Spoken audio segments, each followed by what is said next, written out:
Yeah, so you just said you're doing everything yourself. So Yeah. I know before you were designing shoes mostly through modding them and whatnot. So is that the main sort of work you're doing right now? I still am doing that. I have a new platform. It's a direct-to-consumer platform called Aircapture. Yeah. Yeah. A lot of it came through from my personal experience of designing and building shoes, conceptual shoes that you've already known. And I've gotten a lot of like people who come up to me asking for mentorship, or they're always asking like, hey, like, how do I even get into the game? And at that point I was like, man, I'm just going to create a platform to help people, not only myself, but for other people too. So, cause I've dealt with a lot of manufacturers that sucked. So I'm like, I need something for me that I can still produce without having to wait on manufacturers overseas, because that stuff is a pain. But I'm not the only one running. I have another partner of mine that works with me.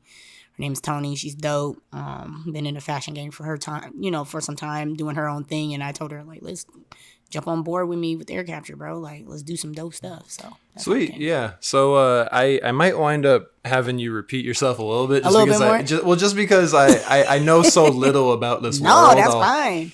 Yeah, so, you good. So you said it's direct to consumer, so that means Absolutely. like the people and the facilities that are making the shoes are the same ones, like shipping them out. Basically, there's like less of a middleman. There's no middleman. It's actually self-automated. So like, it's literally Nike ID on steroids meets Netflix. So you're browsing your library of footwear that you either upload yourself or the company in itself, which Aircapture us. Like, we upload stuff for you guys or for the users that we think are dope. You know, mainly we want the users to be able to like, and when I say users, I mean people who've downloaded the app, because that'll eventually be something that they'll do. It's an app base. But those who downloaded, they're the one who are building their library, and you're able to browse and see which type of shoe that you want to like build a bear off of. And I say that because it's the simpler way to say it is you're literally building your kick. Gotcha. So would you say it's focused mostly in like having customizable shoes? Literally, okay. Yeah. It's literally, I mean, it's not to the extent of like, a lot of people when you think about it, they're like, oh, that's a Nike ID. And that's why we say, yeah, we're Nike ID on steroids, because Nike ID only allows you to do so much. They give you certain silhouettes to work with, and then they give you certain colors, and that's it. Ours is like completely without restraint. Like, if you want a Puma mixed with a Reebok, bro, like, and you want to like fuck it up and put some dope ass shit on your tongue or whatever, like Adidas, like you're building it on your own, and it's really big on ownership. Like, I'm big on ownership.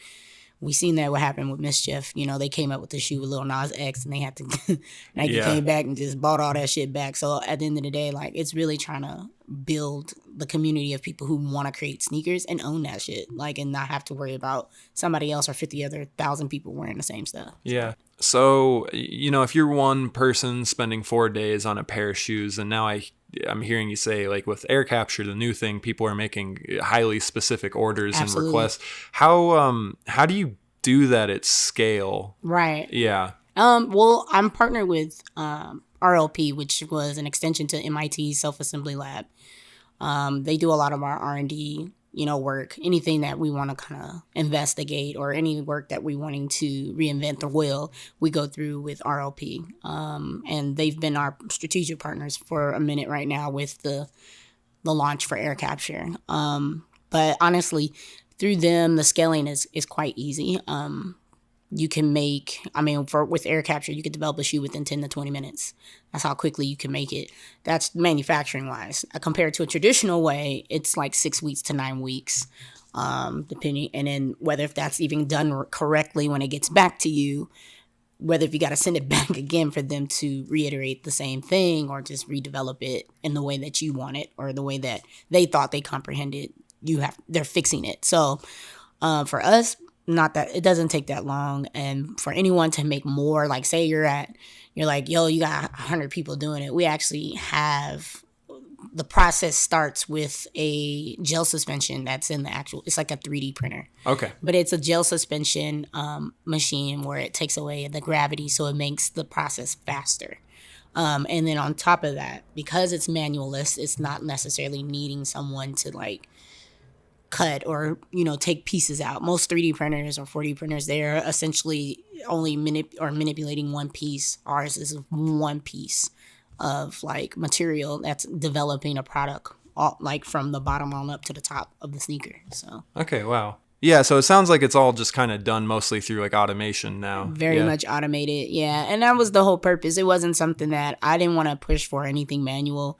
And a lot of it having to be like in overseas, we don't know what the process over there is. Very compression, injection molding. It's a lot of like, there's at least 65 pieces, components to a shoe, and there's 360 assembly processes that a shoe has to go through, one pair of shoes. So it's more or less trying to eliminate that and eliminate the idea of fossil fuels being put into the air, eliminating obviously the carbon footprint, very much greenhouse emissions. You know, we're trying to really eliminate that and kind of compose all this in one by a click of a button. That's kind of what I wanted to do.